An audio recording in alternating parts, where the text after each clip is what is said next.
صحبت کے اندر اثرات ہوتے ہیں.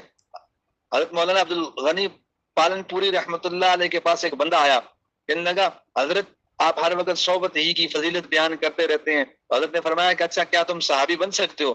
کہتا ہے نہیں. فرمایا تم نماز بھی پڑھتے ہو، روزے بھی رکھتے ہو، حج بھی کرتے ہو، زکوٰۃ بھی دیتے ہو، دین کے سارے کام تو کرتے ہو، تو جب دین کے سارے کام کرتے ہو صحابی بھی بن سکتے ہو؟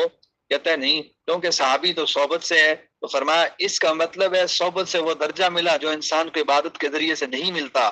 اس لیے صحبت صلاحہ سے وہ نعمت ملتی ہے جو ذاتی عبادت سے انسان کو نہیں مل سکتی. سنیے عبداللہ ابن مبارک سے کسی نے سوال کیا عمر بن عبدالعزیز افضل ہے یا سیدنا امیر معاویہ رضی اللہ عنہ افضل ہیں؟ کیونکہ سیدنا امیر معاویہ رضی اللہ عنہ کے زمانے میں لڑائیاں ہی رہی تھی، تو حضرت عمر بن عبدالعزیز کا دور بڑا انصاف کا تھا، بڑے عدل والا تھا اور امن والا تھا.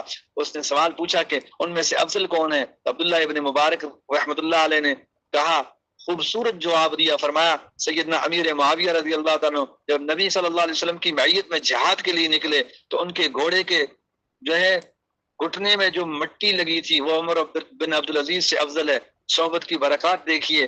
اس لیے ساری دنیا اویس کرنی جیسے بندوں سے بھر جائے تو اربوں خربوں اویس کرنی مل کر ایک حضرت وحشی کے رتبے کو نہیں پہنچ سکتے. اور وحشی نے نبی علیہ السلام کو ایک مرتبہ دیکھا تھا، نبی نے فرما دیا ٹھیک ہے تمہارا ایمان قبول ہے، تمہیں دیکھ کر مجھے اپنا چاچا یاد آئیں گے، تم یہاں سے چلے جاؤ. ایک مرتبہ دیکھا، معلوم ہوا کہ صحبت کی برکات بہت زیادہ ہوتی ہیں. صحبت کی برکات بغیر صحبت کے انسان حاصل کر ہی نہیں سکتا.